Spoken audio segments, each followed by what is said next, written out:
ይህ መልእክቴ ለክብርት ከንቲባችን ለወይዘሮ አዳነች አቤቤና ይህን ጉዳይ ለሚመለከተው ሁሉ እንድታደርሱልኝ መልእክቴ ነው። የሲር ለና የበጎ አድራጎት ድርጅት በተለያየ ጊዜ በየዓመቱ በሚደረገው የመልካም ሰሪዎች ፕሮግራም ላይ በርሶ እጅል ተሸላሚ ነው።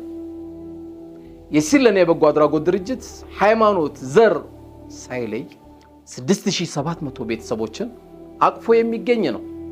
የሲር ለና የበጎ አድራጎት ድርጅት በአዲስ አበባ ብቻ አይደለም ያለው፣ በሸገር ሲቲና እንዲሁም በምዕራብ አርሲ ኮኮሳ፣ ኮፈሌ፣ ወንዶ፣ አሳሳና በሲዳማ በጉራጌ እንዲሁም በስልጤ ወደ ሚሊዮን ለሚያክሉ ማህበረሰብ የጉድጓድ ውሃ ቆፍሮ ስጦታውን አበርክቷል።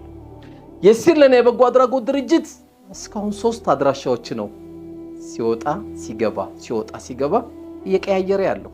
ይሄን የመሰለ ድርጅት የራሱ አድራሻ የለው። የሲር ለና የበጎ አድራጎት ድርጅት ከወረዳ ክፍለ ከተማ ከክፍለ ከተማ የፌደራል ክራይ ቤቶችን ጨምሮ እንዲሁም ጠቅላይ ሚኒስቴራችን ልጆቻችን መጥቶ ባዩበት ጊዜ መልእክታችንን አስተላልፈን ነበር። እስካሁን የሲር ለና የበጎ አድራጎት ድርጅት የራሱ አድራሻ የለው። በጣም ያሳዝናል፣ በጣም ያቆስላል፣ በጣም ይረብሻል። የሲር ለና የበጎ አድራጎት ድርጅት ይህንን ታላቅ ስራ እየሰራ ያለ ድርጅት እየሆነ ለአንድ ግለሰብ እንኳን ችግር እየተፈታ ያለበትን ሂደት በክብርት ከንቲባችን እያየን እንገኛለን። ተቋም ግለሰቦች ይቀጥላሉ፣ ሲሞቱ ግን አይቆምም፣ ተቋሙ ይቀጥላል። ይህን ተቋም የራሱ አድራሻ የለውም። አሁንም የሲር ለና ከመዘጋቱ በፊት ለክብርት ከንቲባችን ይደርሳል ብዬ ተስፋ ስለማደርግ ከሚያደርጉልን ስጦታ በላይ መጥቶ ስራችንን ይለዩት፣ መጥቶ ስራችን ይዩት። እንደ ሰው ማናገር የሚገባን አካል ሁሉ አናግረናል። መሬት ላይ ያወረደ ነገር ግን አላየን።